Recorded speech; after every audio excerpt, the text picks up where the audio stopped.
Hello friends, this side Ashu Tiwari and welcome back to my YouTube channel. Friends, in the last video we have started the first chapter of class 9th maths. The name of the chapter was real number. In the real number we discussed about some conceptual portion like what is real number and what is rational number, what is irrational number, and in the rational number what is integers and what is fractions. तो बहुत सारे topic पे हम लोगों ने बात कर रखी थी. एक्चुअली एक वीडियो इंट्रोडक्शन में बड़ा हो जाता, इसलिए उसको मैंने 3 पार्ट्स में डिवाइड कर रखा है. So first part last video में हम लोगों ने देख लिया. अब सेकंड पार्ट आज स्टार्ट होने वाला है. तो अगर आपने फर्स्ट पार्ट की वीडियो अभी तक नहीं देखी है तो उसका लिंक नीचे डिस्क्रिप्शन में दिया है. डिस्क्रिप्शन में जाएं और लिंक को क्लिक करके वीडियो को विजिट करें, वॉच करें, और वीडियो अगर पसंद आए तो लाइक, सब्सक्राइब और शेयर करना ना भूलें. So coming to the point now. Now today I'm just going to start some applications of rational number and irrational number, which is also going to be the part of introduction. Yes, students, now going to discuss about the first point to find rational numbers between two rational numbers. दो rational number के बीच में दो या दो से ज़्यादा rational numbers को कैसे हम find करते हैं. Actually these points which is written here, this is also going to be the part of introduction of your chapter. जो फर्स्ट वीडियो के बाद से हमको स्टार्ट करना है. यहाँ पे देखेंगे अब कैसे. तो मैंने आपको पहले बताया कि कोई भी इंटीजर्स होता है तो सारे के सारे इंटीजर्स को रैशनल नंबर्स कहा जाता है. इंटीजर्स की कैटेगरी में 2 और 3 या कोई भी इंटीजर्स आप ले सकते हैं.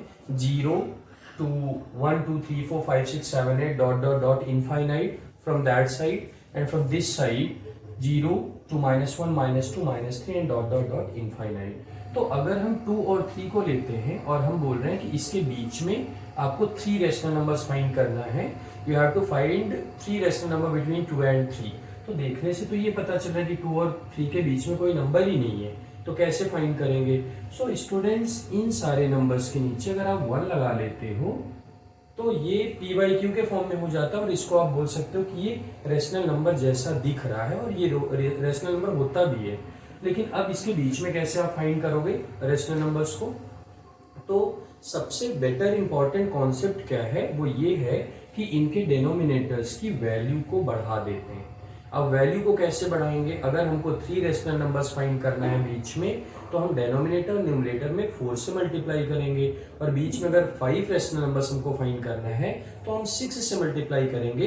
ये थोड़ा सा कॉन्सेप्ट अपने माइंड में सेट करके रखो. 6 7 8 आप किससे भी कर सकते हो, लेकिन जितना पूछा है उससे ज्यादा. मीन्स अगर 5 पूछ रहा है तो आप 6 से करोगे, और 6 पूछ रहा है तो आप 7 से 10 से भी कर सकते हो. इसमें कोई ये प्रोहिबिटेड नहीं है कि आप उसमें 6 से ही करोगे, आप 7 से ही करोगे, आप 20 से कर सकते हो, उसमें कोई दिक्कत नहीं है. तो यहाँ पे हमको 3 रेशनल नंबर्स फाइंड करना था. 3 रेशनल नंबर्स हमने क्या किया, 4 से मल्टीप्लाई किया. 2/1 multiply by 4 in the numerator and denominator. Here we can also multiply 4. तो मिलेगा क्या हमको, 2 4 जा 8/4 एंड 3 4 जा 12/4. तो ये जो 8/4 है और 12/4 है, this is the equivalent rational number of 2/1 and 12/4 is the equivalent rational number of 3/1. तो ये इक्विवेलेंट है, ये वही है जो 8/4 लिखा है और ये भी वही है जो 12/4 लिखा हुआ है. तो आप इजीली यहाँ पे देख सकते हो, डेनोमिनेटर्स अगर सेम है तो न्यूमरेटर्स को एक्सटेंड कर सकते हो आप. 8/4 मीन्स आप लिख सकते हो 9/4, 10/4 एंड 11/4. सो इजीली अब यहाँ पे देखो 1 2 3, तो बीच में हमने 3 रेशनल नंबर्स को फाइंड कर लिया. तो ये पहला पॉइंट था. This was the first point two find the rational number between 2 rational number. पर यहाँ पे मैंने आपको 3 फाइंड करके दिखाया. आप यहाँ पे चाहे you can find more than 3, 500, 1000, whatever you want to find, you can find easily, because you increase the value of denominator for finding your rational number between 2 rational number. Okay, now coming to the second point, plotting irrational number on the number. Yes, so students, the second point, plotting irrational number on the number line. Number line पे irrational numbers को हम कैसे plot करते हैं. तो how do we plot irrational number on the number line. अब कैसे उसको प्लॉट करेंगे उसके बारे में हम बात करते हैं. तो इरेशनल नंबर स्क्वायर रूट के अंदर अगर कोई भी प्राइम नंबर है तो उसको बोला जाता है इरेशनल नंबर। जैसे मैंने यहाँ पे लिख रखा है √2, √3 एंड √5, ये सारे के सारे नंबर्स इरेशनल नंबर्स हैं। अब इनको नंबर लाइन पे कैसे प्लॉट करना है उसके लिए हम यहाँ पे यूज करने चल रहे हैं Pythagoras theorem. So what is Pythagoras theorem? Pythagoras theorem क्या होता है पहले यहाँ पे समझेंगे। सो पाइथागोरस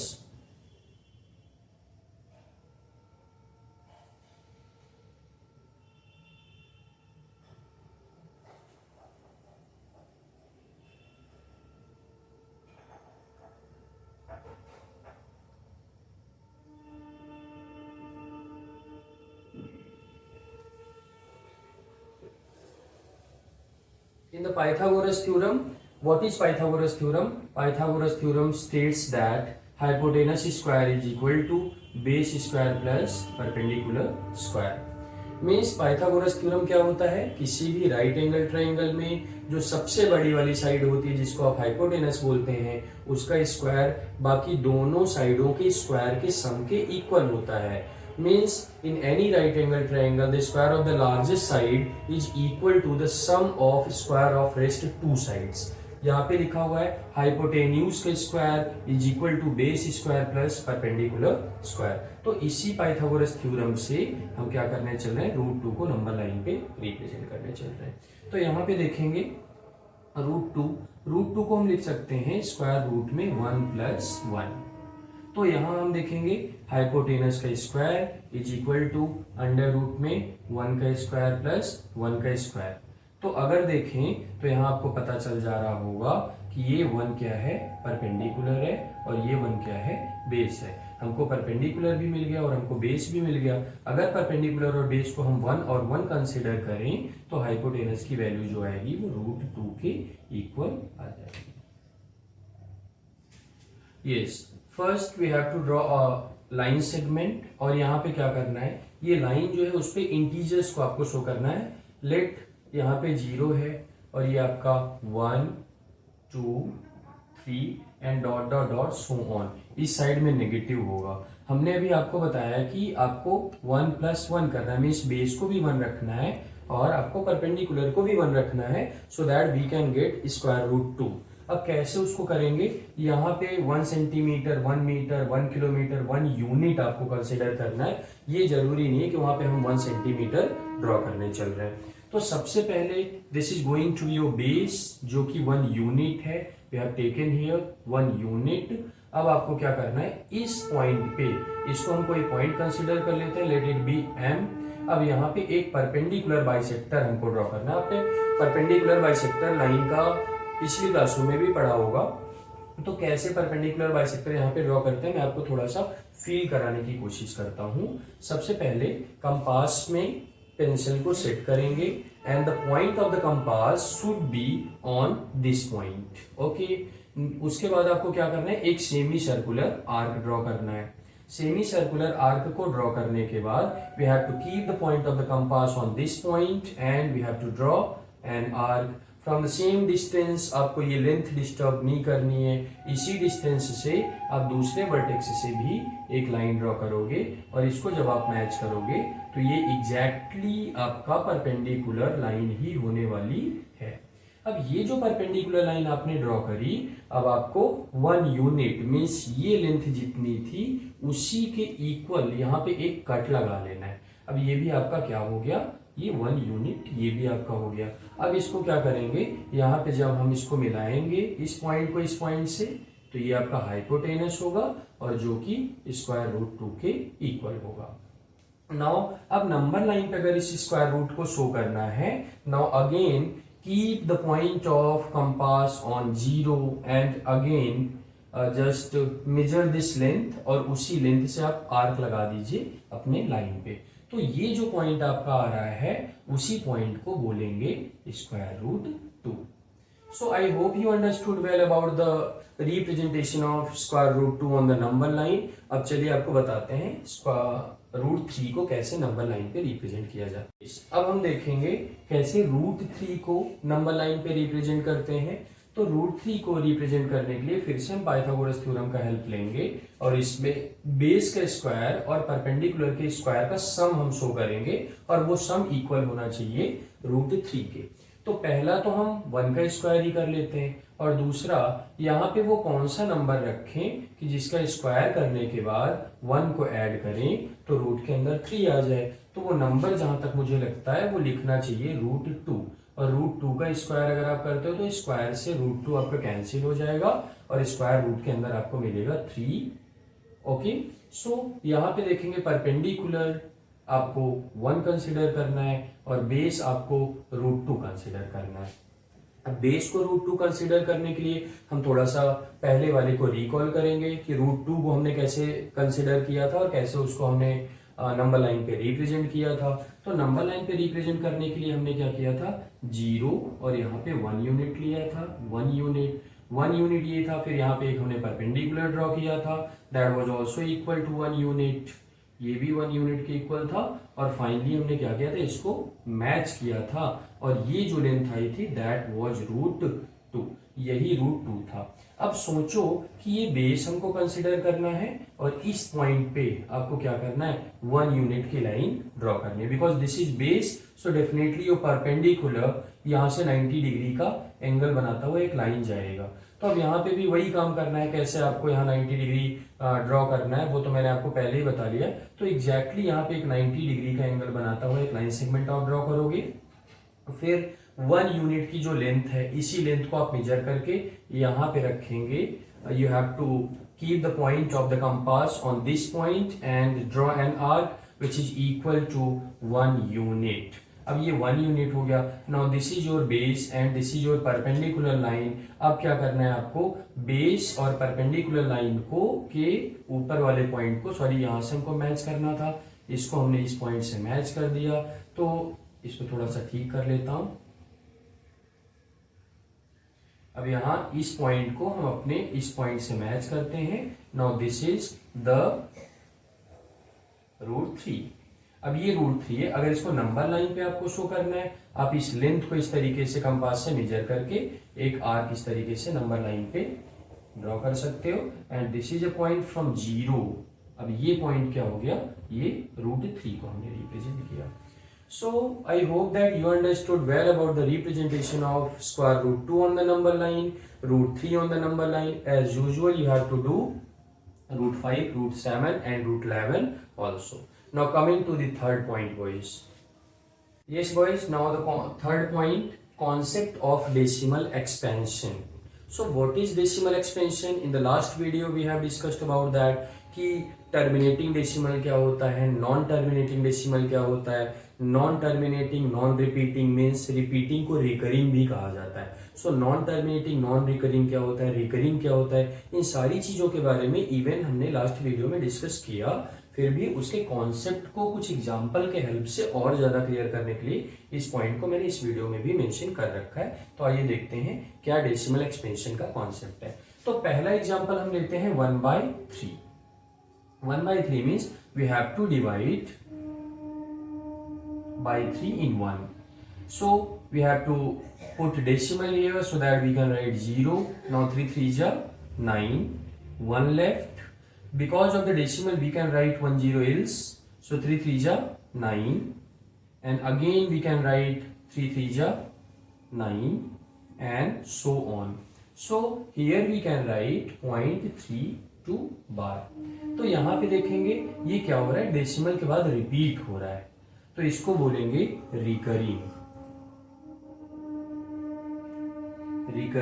और रिकरिंग के साथ साथ ये टर्मिनेट नहीं हो रहा है, इसलिए इसको बोलेंगे नॉन टर्मिनेटिंग।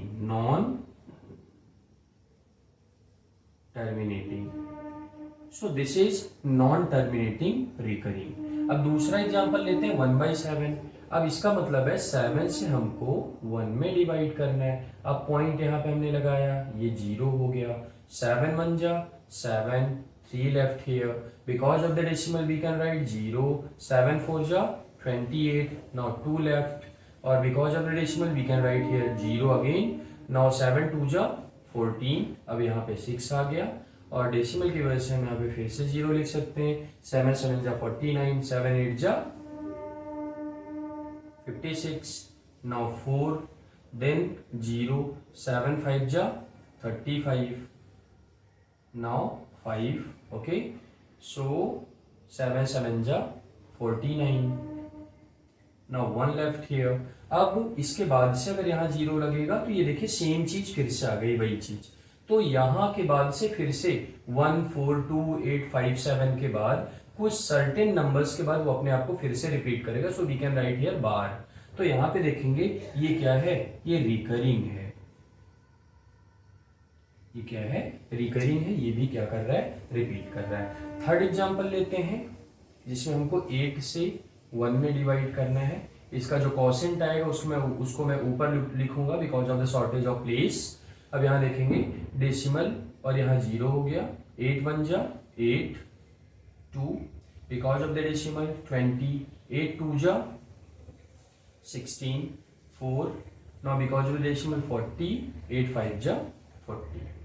तो इसका जो क्वोशिएंट आया उसको देखिए अब टर्मिनेट हो गया, इसके आगे इसको एक्सटेंड नहीं किया जा सकता। So this is called terminating. तो यहां पे हम देखेंगे कि 2-3 चीजों के बारे में हमने बात करी। एक तो हमने बात की टर्मिनेटिंग, एक हमने बात की नॉन टर्मिनेटिंग, और एक हमने बात की रिकरिंग। रिकरिंग को रिपीटिंग भी कहा जाता है। सो डेसिमल के बाद जब नंबर रिपीट होता चला जाता है तो उसको बोला जाता है नॉन टर्मिनेटिंग। नॉन टर्मिनेटिंग का मतलब वो टर्मिनेट नहीं होगा, वो रुकने वाला है नहीं। और साथ ही साथ रिकरिंग का मतलब देखो अपने आप को ये रिपीट भी करता चला जा रहा है, इस वजह से इसको बोलेंगे नॉन टर्मिनेटिंग रिकरिंग। मतलब ना तो रुकेगा और अपने आप को कंटिन्यूअसली रिपीट भी करता चला जाएगा। दूसरे वाले एग्जांपल्स में हमने देखा कि डेसिमल के कई सारे डिजिट तक इसने अपने आप को रिपीट नहीं किया, लेकिन 1 2 3 4 5 6 after 6 digit it will repeat itself. अपने आप को ये फिर से रिपीट करना शुरू करेगा। तो इसको हम बोल सकते हैं रिकरिंग, और कुछ समय के बाद ये फिर से रिपीटिंग भी हो जाएगा, तो ये रिकरिंग है। और उसके बाद इस वाले एग्जांपल में हमने देखा कि यहाँ पे नो रिमाइंडर, कोई भी रिमाइंडर नहीं बचा, और डेसिमल के बाद कुछ सर्टेन डिजिट्स के बाद ये क्या हुआ, इसका कंप्लीटली ये डिवाइड हो गया। तो यहाँ पे इसको बोलेंगे टर्मिनेटिंग। टर्मिनेटिंग का मतलब रुक गया। अब नॉन टर्मिनेटिंग का मतलब नहीं रुकना है, टर्मिनेटिंग का मतलब रुक जाना है, और रिकरिंग का मतलब रिपीट होना है। अब एक चीज और होती है नॉन टर्मिनेटिंग, नॉन रिकरिंग। तो यहीं पे मैं उसको आपको समझाने की कोशिश करता हूं। यहां मैं लिख रहा हूं नॉन टर्मिनेटिंग और यहां पे लिख रहा हूं नॉन रिकरिंग। मतलब ऐसे कुछ नंबर्स भी होते हैं जो ना तो टर्मिनेट होते हैं और ना ही रुकते हैं। वैसे कौन से नंबर होते हैं? वैसे नंबर जैसे मैं लिख रहा हूं 0.10, 100, 100, and 1 4 time 0 and dot dot dot so on. तो ऐसे नंबर देखेंगे कि ये टर्मिनेट भी नहीं होंगे, ये कंटिन्यूअसली बढ़ते चले जाएंगे एंड नेवर रिपीट भी नहीं करेंगे, कभी अपने आप को रिपीट भी नहीं करेंगे और कभी टर्मिनेट भी नहीं होंगे। ऐसे नंबर को इरेशनल नंबर कहा जाता है। तो अब इतनी चीजें अगर आपको समझ में आ गई होंगी तो दो फैक्ट पे बात करता हूं, और वो दो फैक्ट क्या है कि जितने भी रेशनल नंबर्स होते हैं वो रेशनल नंबर टर्मिनेटिंग भी हो सकते हैं, नॉन टर्मिनेटिंग रिकरिंग भी हो सकते हैं। यानी टर्मिनेट होंगे तब भी रेशनल नंबर हैं, और नॉन टर्मिनेट मतलब टर्मिनेट नहीं होंगे, वो बढ़ते चले जाएंगे लेकिन रिपीट भी करने चाहिए, तब वो रेशनल नंबर है। और इरेशनल नंबर क्या है? इरेशनल नंबर वे नंबर होते हैं जो नॉन टर्मिनेटिंग होते हैं यानी रुकते नहीं है, एंड नॉन रिपीटिंग यानी कभी अपने आप को रिपीट भी नहीं करते हैं। तो यहां से रेशनल और इरेशनल का कॉन्सेप्ट आपका फिर से क्लियर हुआ, और किसके साथ? Terminating, non terminating, recurring, non recurring वाले कॉन्सेप्ट के साथ। Now coming to fourth point boys. Yes boys, the fourth point which is written here to represent real number on the number line, और एक method होता है process of successive magnification. Magnification का मतलब बड़ा करके आपको दिखाना है। कैसे बड़ा करके हम दिखाएंगे, हम यहाँ पे आपको दिखाते हैं। So here we have taken one example from your book also, 5.37 और 37 पे जो बार लगा हुआ है अप टू 5 डेसिमल प्लेसेस तक आपको दिखाना है, बट वो थोड़ा सा बहुत ज़्यादा बड़ा हो जाएगा और थोड़ी सी प्लेस की शॉर्टेज है, इस वजह से मैं आपको 5.37 आपको करके दिखाता हूँ. So how can we represent 5.37 on the number line? By process of successive magnification, उसको मैग्निफिकेशन करके. अगर हम कोई नंबर लाइन ड्रॉ करते हैं तो एग्जैक्टली बीच में 0 होता है और उसके बाद फिर 1 2 3 4 5 6 and dot dot dot so on. इस तरीके से नंबर लाइन को हम रिप्रेजेंट करते हैं. अगर मैं आपसे बोलूं कि 5.37 वो 5 से ज्यादा है और 6 से कम है, तो डेफिनेटली इसकी पोजीशन जो होगी वो 5 और 6 के बीच में होगी. तो अब हम इतनी चीजों को कट करते हैं और यहाँ पे पेस्ट करते हैं. अब ये देखिए, एक फिर से नंबर लाइन मैंने बनाई. यहाँ पे मैंने लिखा 5 और यहाँ पे मैंने लिखा 6. अगर पॉइंट्स में इसमें इसको लेके जाऊंगा तो मैं लिखूंगा 5.1, 5.2 एंड 5.3, 5.4, 5.5, 5.6, 5.7, थोड़ा सा स्पेस और चाहिए, 5.8 एंड 5.9 एंड फाइनली 6. तो 5 और 6 के बीच में पॉइंट्स में अगर हम लेके जाएंगे तो इस तरीके से हम इसको मेंशन कर सकते हैं. अब हम अपने नंबर को एक बार फिर से देखते हैं. 5.37, तो यहाँ पे देखेंगे 5.3, तो 5.3 पे आप आ जाओ, यहाँ पे आप देखोगे और यहाँ पे आप कंसीडर करो 5.37 जो है वो 5.37 5.3 से ज्यादा होगा और 5.4 से कम होगा. बिकॉज हम किसी भी नंबर में, लाइक अगर मैं 5.4 लिख रहा हूँ, इसके बगल में हम 0 लगा सकते हैं, तो इसको हम 40 कंसीडर करेंगे और यहाँ पे 37 है. सो डेफिनेटली इसकी जो प्लेस होगी ना वो 40 से पहले होगी. तो 5.3 और 5.4 के एग्जैक्टली बीच में ही कहीं ना कहीं इनका प्लेस होना है. अब यहां से फिर से इन दोनों को हम कट करते हैं और फिर अलग वाली लाइन में मैं इसको पेस्ट करता हूं. सो 5.3 एंड हियर 5.4. अब देखिए, इसको फिर से क्या लिख सकते हैं?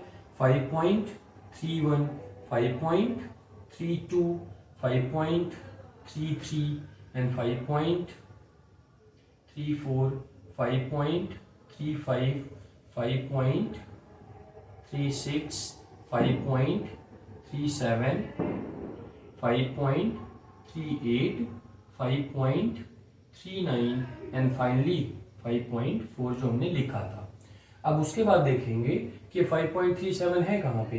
तो अब ये देखिए, ये 5.37, तो इसको आप ऐसे ब्लॉक कर दीजिए और आप यहाँ पे चाहें तो इसको मैग्निफिकेशन करके ऐसे दिखा भी सकते हो कि हमने यहाँ पे एक लेंस लगाया और उसको मैग्नीफाइड कर दिया. मैग्नीफाइड का मतलब हमने उसको बड़ा कर दिया और एग्जैक्टली उसके प्लेस को हम शो कर सकते हैं. सो स्टूडेंट्स, 1 2 3 4 पॉइंट आज मैंने आपको इस वीडियो में समझाया. आई hope you understood well about all points. इसके कुछ इंट्रोडक्शन के पॉइंट्स और बचे हुए हैं जिसको हम अगले वीडियो में कंप्लीट करेंगे. तो अगर ये वीडियो पसंद आए, so please once again I am just going to remind you that please like, subscribe and share with your friend so that I can just continue these kinds of video. Thank you very much for today.